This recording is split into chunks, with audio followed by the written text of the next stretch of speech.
Buen día, Martín, ¿cómo estás? Un gusto saludarte a vos y a tu audiencia. Muchísimas gracias por esta... Ignore mis furcios en nombrar cardiología, es una palabra que me cuesta, pero de una cuestión personal. Doctora, primero que nada agradecerle la nota y hablar de este tema que es realmente muy importante y del que aunque no empezó con la pandemia, lo hemos empezado a hablar mucho por la pandemia porque se vio incrementado casi en todas las áreas.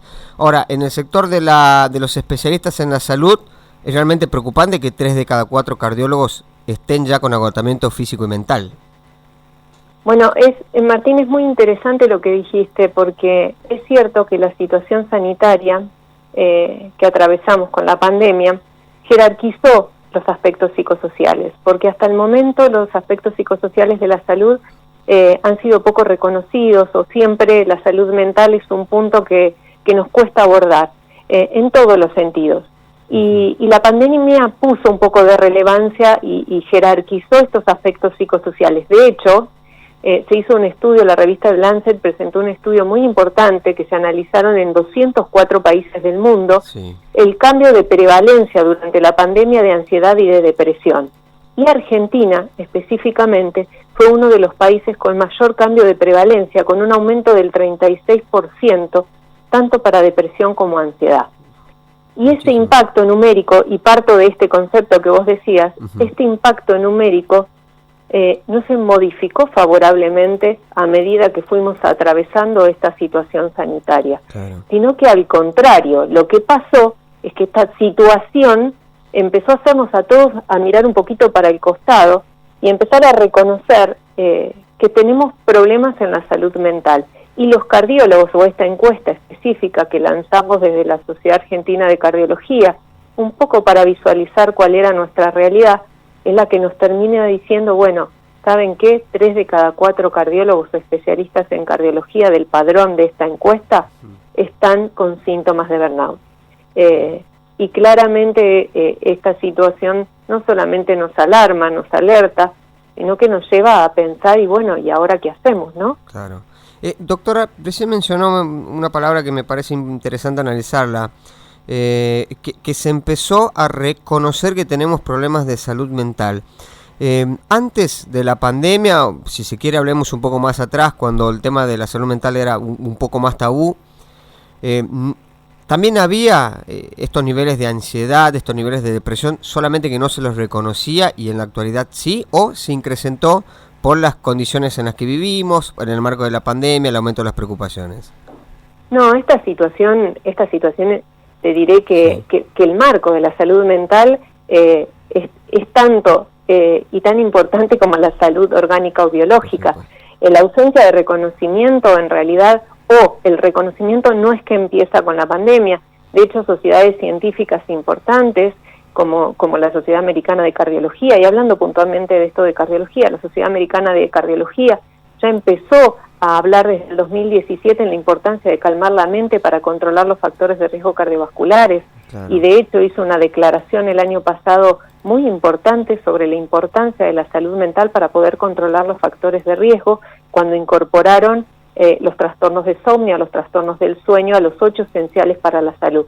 Y a partir de este punto, como vos decís, a los que nos cuesta hablar de la salud mental es a nosotros mismos, porque finalmente parece que todo lo que no se puede mensurar, medir, como la presión, como el colesterol, no tiene relevancia, no tiene jerarquía, no se visibiliza, no se jerarquiza, y creo que es un poco esto, ¿no? Empezar a reconocer que somos seres emocionales, que estas emociones impactan sobre nuestra salud física y orgánica, que esto es real, que se desencadenan muchos procesos inflamatorios que pueden activar diferentes tipos de enfermedades, en este caso no solamente las cardiovasculares, sino muchas otras. Y sí es cierto que la pandemia lo que hizo fue amplificar esta situación. Claro. Definitivamente la pandemia amplificó esta situación. Y el impacto fue muy importante en los médicos porque finalmente fueron los que tuvieron que enfrentar literalmente con el cuerpo la situación sanitaria. Por supuesto. Y un poco este reconocimiento de decir, bueno, es cierto, estamos quemados. Pasó algo muy curioso en esta encuesta, que siempre me gusta aclarar, hubo un 31% de los médicos, porque al principio de este reporte le solicitábamos a los médicos que marcaran si se percibían agotados emocionalmente, lo que llamamos la impresión subjetiva de burnout. Un 31% nos puso que no se sentían agotados ni mucho menos, pero cuando completaron el test diagnóstico de Maslach, que es el test que utilizamos, que es el más validado, sí, les dio positivo. Entonces, fíjate vos la ausencia de reconocimiento de los síntomas y la postergación de lo que sentimos. Claro, o sea, están agotados y no lo saben, digamos. No lo saben, o al menos no lo reconocen racionalmente. Claro, o quizás la situación de estar agotado les es tan normal que no notan cambios en sí, entonces siempre estuve igual. Realmente, claro. Es realmente una cuestión de postergación, de falta de registro. Creo que también eso es algo interesante para pensar, ¿no? Estamos demasiado en piloto automático, estamos demasiado viviendo o hacia adelante, generando ansiedad, o nos anclamos al pasado y nos llenamos de tristeza, melancolía o trastorno del espectro depresivo, pero nos cuesta mucho instalarnos en lo que nos pasa ahora, en lo que siento ahora, en transitar el momento, ¿no? Claro. Y eso también es un trastorno social, ¿no? Porque eso es algo que nos sucede porque estamos totalmente modulados por el entorno. Claro. La situación estructural socioeconómica, cultural, más allá de la emocional y de las internas, ¿no? Las vinculares internas de cada uno. Por supuesto. Doctora, a ver, sabemos que estar en piloto automático, todas estas cuestiones que usted nos dice, obviamente que tienen su repercusión en la salud física, y en el caso de aquellos que tienen que atender la salud de los demás, es inclusivemente más preocupante porque en ese estar en piloto automático aumenta la posibilidad de cometer errores.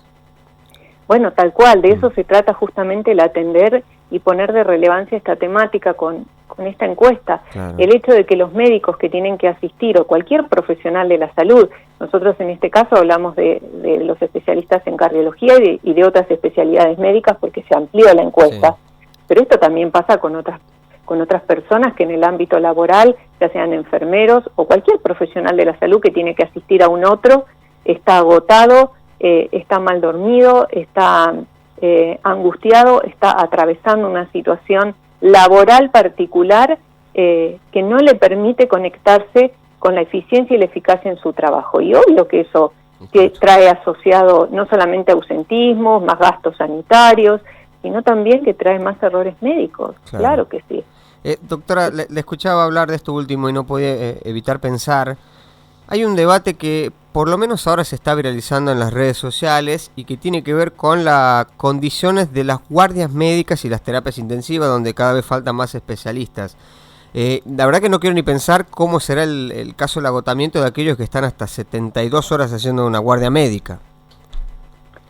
Sí, lo que vos decís es absolutamente cierto. Creo que hay falta de reglamentación en el ámbito laboral de la salud. El médico realmente se ve impactado, porque esa es la realidad, muchas veces en búsqueda de mejorar su situación socioeconómica, en tener que realizar guardias extremas, que le llamamos nosotros, sí, de 72 horas, donde el médico vive. Sobre todo esto sucede, y es un dato muy interesante, en los profesionales menores de 10 años de profesión y en profesionales de menos de 40 años y en mujeres. O sea que dentro del grupo de profesionales tenemos estos grupos que son muchos más vulnerables, claro, porque recién se están formando, porque necesitan las bases fundacionales para adquirir experiencia, reconocimiento y para adquirir su base económica, básicamente. Claro, y acceden a este tipo de actividades extremas, que finalmente no son beneficiosas para nadie, no, ni para el sistema de salud, ni para el paciente, ni para el profesional. Pero finalmente ahí entonces la lectura es más estructural, ¿no es cierto? O sea, uno ahí tendría que redefinir un poco las pautas estructurales del sistema de salud en cuanto, bueno, ¿cómo vamos a trabajar si esto nos está haciendo tan mal? ¿Cómo vamos a redefinir y reglamentar nuestro trabajo? Porque creo que lo que nos están faltando son pautas para trabajar en otras condiciones. Bien, doctora, le agradecemos su tiempo, ha sido usted muy amable. Nos manda mensaje la audiencia y nos consultan. María nos dice que sufre de acúfeno, silbido, zumbido en uno o ambos oídos. Acúfenos, bien. Sí. Nos pregunta si puede ser por síntomas post-COVID. A ver, en realidad el síndrome post-COVID y todas las secuelas post-COVID que hemos visto y estamos viendo son múltiples. Asociar este caso puntual sin conocer la historia clínica de la paciente sería poco acertado de mi parte. Lo cierto es que sí hemos visto una amplia cantidad de síntomas post-COVID que nos cuesta mucho vincularlos directamente porque para eso se necesita la evidencia científica o estudios que nos permitan decir, bueno, esto se vincula directamente. Sí sabemos que la fibrosis pulmonar post-COVID es una patente que se ha visto, algunas miocardiopatías específicamente post-COVID, las tiroiditis autoinmunes post-COVID y muchas activaciones de patologías autoinmunes post-COVID. Ahora, la asociación directa, después de cierto tiempo de padecerlo, todavía no tenemos la certeza, sí una tendencia por el seguimiento de los pacientes. Claro. Pasó bastante poco tiempo, de todas maneras. Los acúfenos tienen múltiples causas, entre esos circulatorias, tensionales, cervicales, del oído medio, que incluso pueden asociarse con vértigo posicional benigno. En general hay una serie de evaluaciones que se hacen junto con el otorrino, el neurólogo y los cardiólogos para definir que ese paciente tenga una buena circulación, no esté hipertenso, que su oído medio esté bien, como para definir el punto del acúfeno. Claro. Pero, digamos, no podemos hacer una asociación directa. Claro. Sería prudente que haga la consulta médica y que le haga los chequeos médicos. Eso sería lo prudente. Bien. Doctora, muchísimas gracias por su tiempo. No, por favor, gracias a ustedes por el espacio, por difundir este tema, y bueno, quedo al pendiente por cualquier otro requerimiento. Bien. Muchas gracias a ustedes y que tengan lindo día. Igualmente para usted. Hablábamos con la doctora Alejandra Ábalos Odi, directora del Consejo de Aspectos Psicosociales de la Sociedad Argentina de Cardiología.